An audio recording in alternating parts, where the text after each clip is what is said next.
Thanks for joining us. I'm Marlin Bohling with you with a look at our ag commodity trade with a little extra in-house expert help. We have Chris Swift with us right now, and of course, Chris is with Swift Trading Incorporated in Nashville. Good morning, Marlin. How are you? Doing great. How about yourself this morning? Not too bad. Welcome to February. Yeah, warmed up a little bit in February. What a difference that made. It really does. You roll the calendar over and we go from like wind chills below zero to now it's like 65. I was out barbecuing. It really was. I talked to somebody in Iowa this morning. They said snow's all gone. So right, yeah, incredible. I heard that in Kansas too. You said you were fishing yesterday, I believe. So anyway, it's crazy. Kind of reminds me of living back in the plains. Wild weather extremes.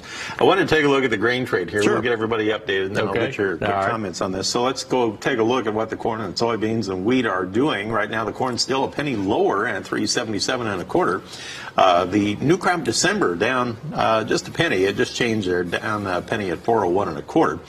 If you look at the soybean trade, now the soybeans had a hard time getting going this morning. They're starting to firm up a little bit. March now a penny and a half higher at 919 1/4, but they had actually gotten as low as 915 1/2 in the early morning hours. Now we had some export news to go with that. We had 612,000 tons of soybeans sold to China, but the trade was told they were going to buy over 2 million, so we're waiting to see what that's all about.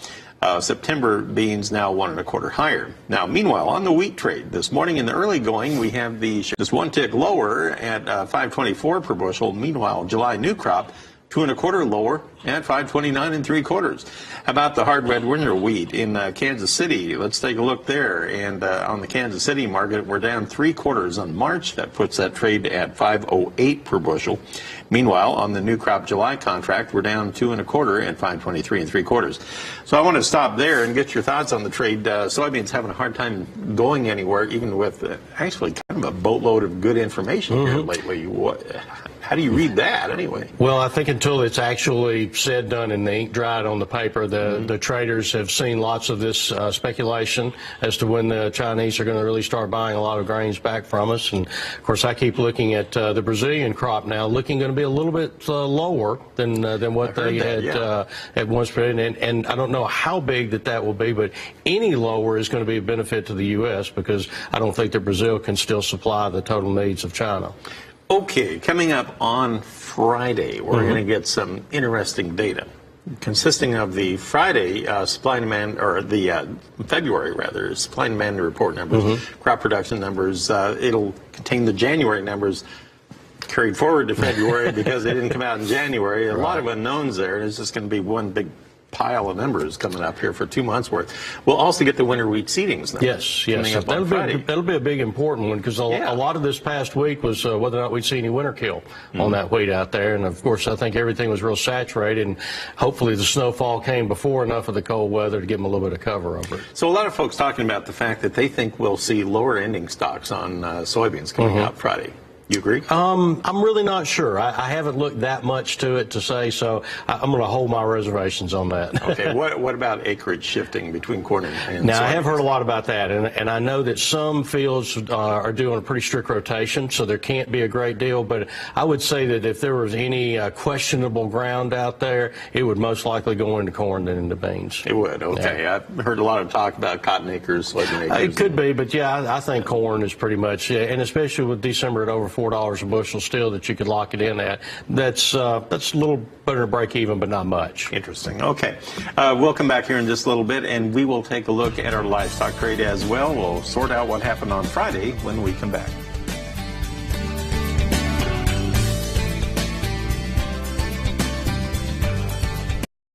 And we're back with you to take a look at our livestock trade with Chris Swift of Swift Trading Incorporated. And he is based here in Nashville. And Chris, let's go ahead and take a look at our live quotes All here. right. We'll take a look at live cattle first, then we'll get into the feeders. And we are seeing just a little bit firmer tone here this morning. But boy, it just doesn't seem to be anything to write home about. We have February live cattle 25 cents high. April 20 higher at 126.47. Okay, we have June showing the largest gain. It's up 55 cents right now. On the feeder cattle trade, we have the March contract now 47 higher at 143 even, and we have April up 38 at 144.38. Now, I know we're looking at this on the screen right now. The nearby contracts are showing a lot more strength than the deferreds. Obviously, that usually means a little bull spreading maybe taking place there. Well, it's possibly. They traded some 124, 123 cash on Friday, so they cleaned up a lot of the trade. Wasn't a heavy volume, but they got enough meat in there to suffice for this weekend and next.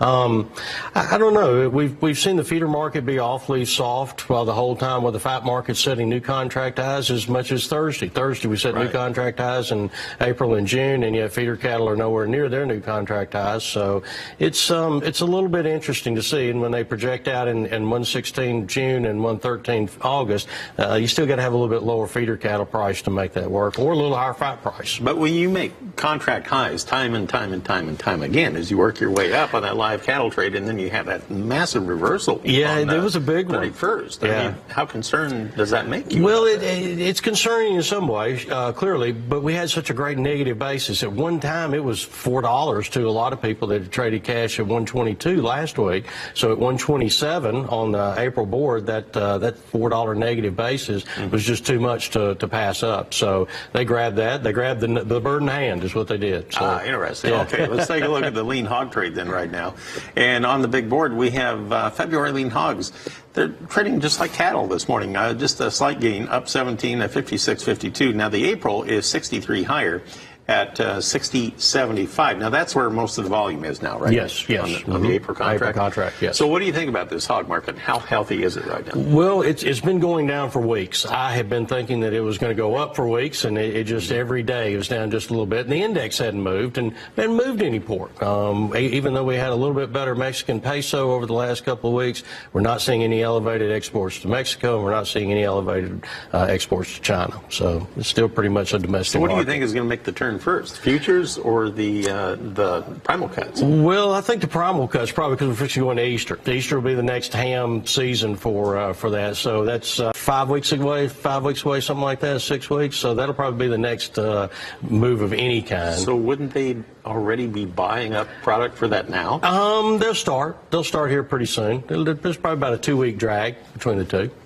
All right, talk to me about this. The cash hog market was really weak last week. There was nothing really going on there. No. What does that tell you about the market mood right now? Nothing. And the profitability it's for weather. the packers? A lot of that is just weather more than anything. The inability to move product from one place to the next. The consumer, very uncomfortable. Zero minus to group minus to zero weather. Yeah. They don't want to get out and eat anything. And I think grocery stores know that. So they're not loading up. They saw the weather forecast just like everybody else did and probably planned appropriately for it. Well, and I made up for it yesterday and over the weekend. Did a lot of barbecuing. So anyway, thank you for coming absolutely. in. Appreciate it. Chris Marlin's Swift, stepping up to do his part. I'm trying every way I possibly can. All right.